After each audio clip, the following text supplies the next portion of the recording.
I'm going to show you how to make a quick do-it-yourself Venturi that takes almost no time.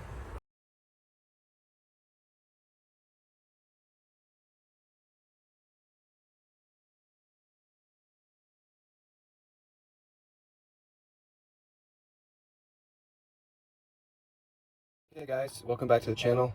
You know we've been working very hard to get air into some of our hydroponic Kratky bins this year, and we've been making these Venturi bubblers that work really well.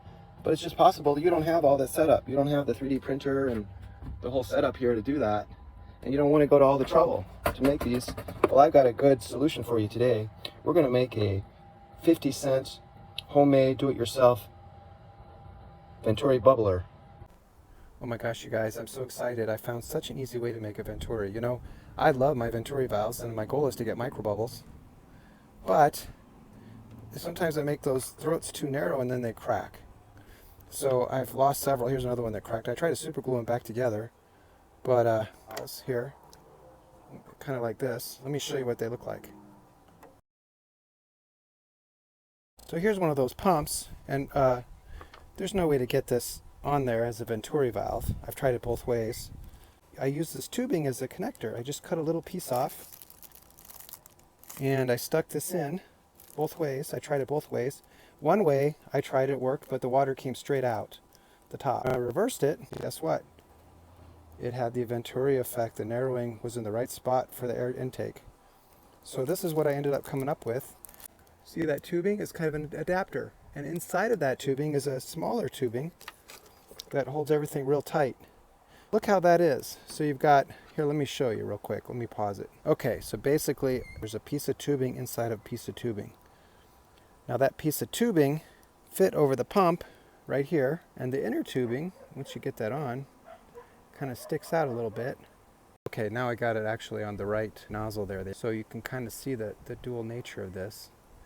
And let me show you what you do next. So you simply take that piece, take the lid off, you know, this piece here, this lid right there, that gray piece, and you shove it into that real small tubing there.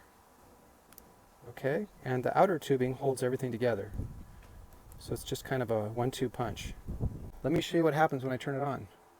Okay guys, I'm trying to do this with one hand, but you can see, oh my gosh, what a Venturi effect, right? That thing is just cranking out the bubbles. I mean, that's almost like, you know, too big of bubbles. Those are not very small, are they? But watch what happens when I put my finger over the top. Stops, and then if you let it off slowly, you start to get, you can kind of control the size of the bubbles. See that? See how small those bubbles are starting to get out there? Let me, hold on, let me put a little screw in there and try to control it that way. Okay, so now we've got that screw up here, and we're just going to slowly kind of let it out. Tight. Slows it down. But look at the size of these bubbles. They're much, much smaller. They're just kind of suspending in there. So I don't know if this is perfect, but man, it'd be nice to dial that in, because I mean, I don't know. You can buy a whole kit of those little valves there for, I think they're like 50 cents a piece. And look at the small bubbles you're getting. I bet you in no time that'll be well oxygenated. It's amazing. And I think if you shut it down, you get smaller bubbles. Smaller bubbles usually dissolve a lot better because they suspend longer and they turn into dissolved oxygen and other gases. So interesting.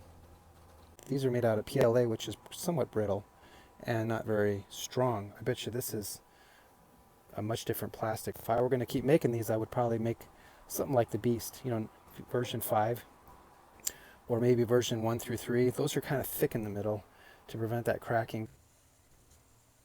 Okay guys, here it is in action.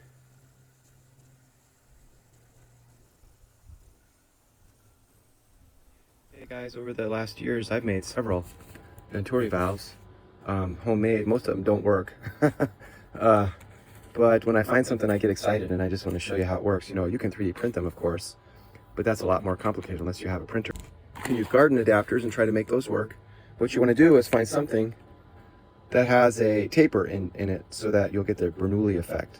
If you blow in one side, there's a vacuum there, you kind of know you're onto something, so watch.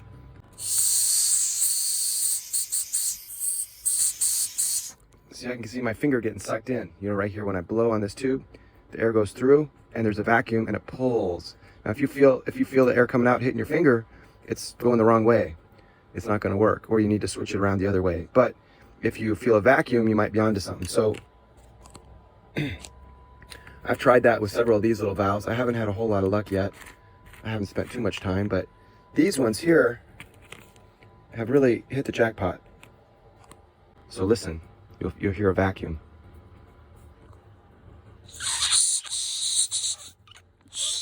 I don't know how effective that was. Now if I turn it the other way, you get the air coming out the top if you blow into this side.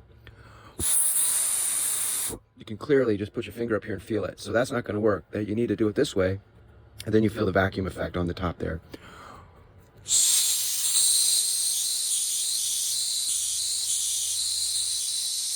It's almost like it wants to pull your finger in. This little piece actually might even work better. You just have to find something that has that suction effect when you blow into one side, and then if you put water through the narrowing, it'll pull the air in as well. Curiosity always kills a cat. I'm just going to see if I can slice this thing in half and see what and measure those diameters and just kind of draw it out so I know exactly what we're dealing with these kind of valves. I've got my trusty favorite garden scissors here that I mentioned before, and let's try to see if we can gently separate this in two. First cut went real nice. Let's do a second. Man, really can't get much better than that. Okay, now I'm going to try to do that stem in half, so wish me luck. Piece of cake with these things. Certainly not a perfect cut, but at least we got a chance to see what the inside looks like. Here's one of those pump outlets, and you can see it's quite a bit bigger, the water coming out, and then it gets compressed into this air intake valve right here in the beginning here. Now you're not going to want to do it on the other side because then it doesn't really get as compressed on the way toward the air intake valve, which is pointing straight down here. And as the water gets compressed, it comes in, it gets compressed, it speeds up. And when it speeds up, increased velocity means decreased pressure according to Bernoulli's principle, and that decreased pressure in this region is going to suck. So there's going to be like a vacuum effect here along this tube, trying to suck whatever liquid or gas is attached right here in the midsection. So as it gets compressed, it sucks in and it pulls the oxygen, or the air, pulls the air straight in and out. So it works really effectively. I can't believe it. It seems to me the negative pressure's probably around right here. If they could move this valve back just a little bit, that might even be more effective. Hey, this is what we got. These come standard, right?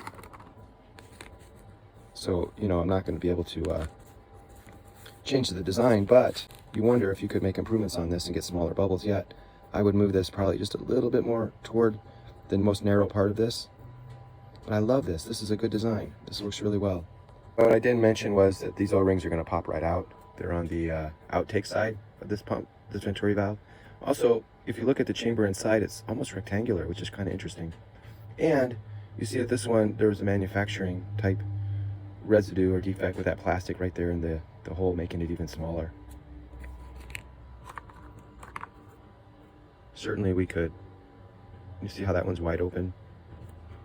So you might want to just root that out if it's a problem.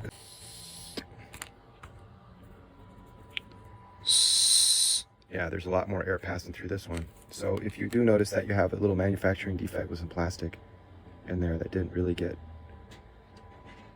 trimmed out, you might have to just take a poker and just kind of go back and forth in there just a tiny bit.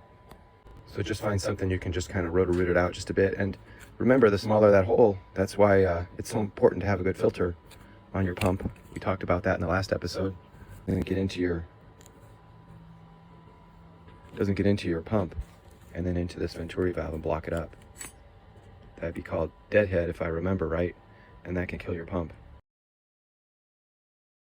Battery on my caliper died, so we get to do this by old-fashioned way. So what is that, about 2 millimeters, the air intake?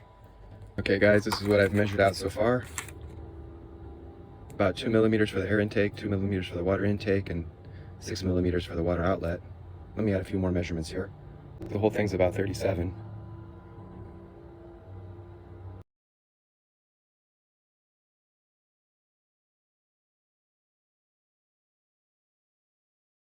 So imagine the water's coming in, it's narrow.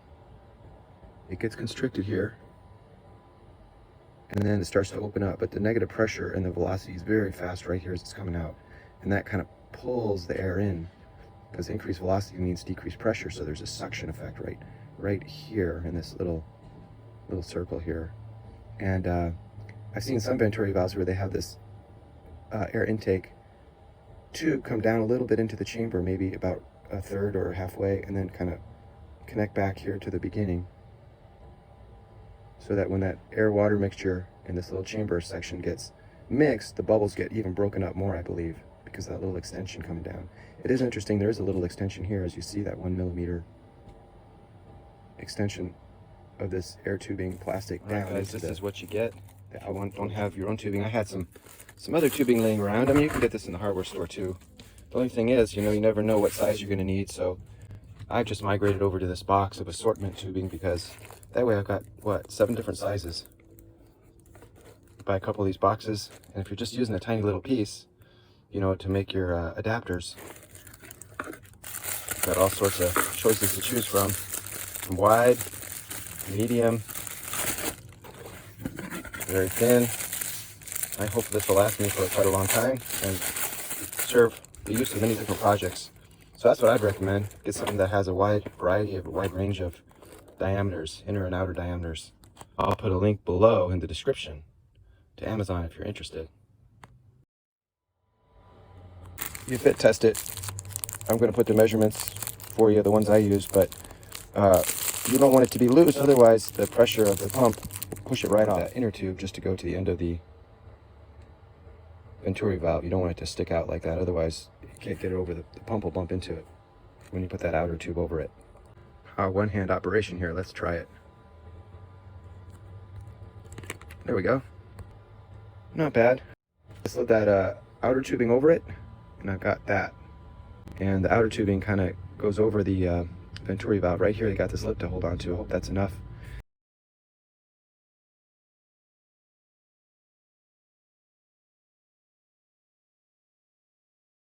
Heat gun or a flame and tighten that up if it just comes off, but I'm going to leave it this way because right now it doesn't seem to be coming off. So good results. Now we just got to hook our filter up, which we've made a bunch of them. The last video was about filters. I know it sounds ridiculous, but they are important. You can get an alcohol bottle like this and twist a Perrier bottle in there, and then put a sock over the bottom and silicone zip tie it. There's all sorts of methods, pill bottles, alcohol bottles. Watch that video if you're interested. But once you got the filter on, then you just got to get an air intake, and you could certainly use what you got. You just bought all this extra tubing like I did on these variety packs, which are kind of awesome because you have all sorts of different sizes. But I've already got one made here from past projects. I'm just going to see if this works. It's even got a valve on top, a silicone homemade valve. And like I was thinking was, you know, instead of putting a screw in there, you could maybe put this into that silicone wiring casing. I have one with a pump and a filter ready to go, but on second thought, since we're just going in the fish tank to test it out, it'd probably be easier just to leave the filter off so you can see better what's going on. This is hooked onto a 12-volt battery in my shed. So kind of my testing station. We need to get this out of the water and give it some air. Let's open this up a little bit. All right, here we go. Works like a charm. Now that's wide open up here pretty much. We can turn that baby down a little so you can get more micro bubbles. Those obviously are not micro bubbles. Okay, turn down a little bit more. See how they're getting smaller? I wonder what kind of draw we're getting on amps. We don't want to stress out the pump too much. I guess we could test it just because the Venturi valve design is different here.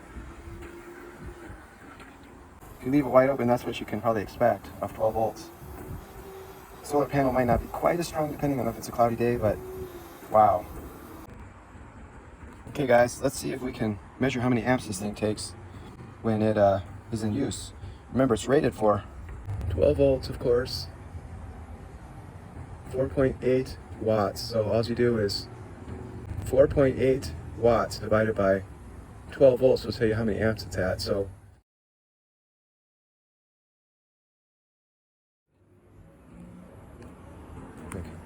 okay, here we are back on, and it is drawing below the max amps. It's only drawing 2.6 amps. So we're good to go. That's way below what it's rated at. But yeah, no problem, no problem. A little narrowing, no problem for that pump. The low pressure, or the Bernoulli effect, makes it actually easier, I believe. Let's take it off and just do it for fun. Take off the Venturi valve and just see what happens. Yeah, I was right. The Venturi valve actually causes it to consume less current, less power. Look at that, guys. Going from 0.26 up to 0.33 with no Venturi. So you're not actually hurting your pumps by putting these things on. You're actually helping them. Probably live longer, consume less power, less strain on the pump, I would assume, even though there is a narrowing that is trying to push the water through. It seems counterintuitive, but that's Bernoulli's principle.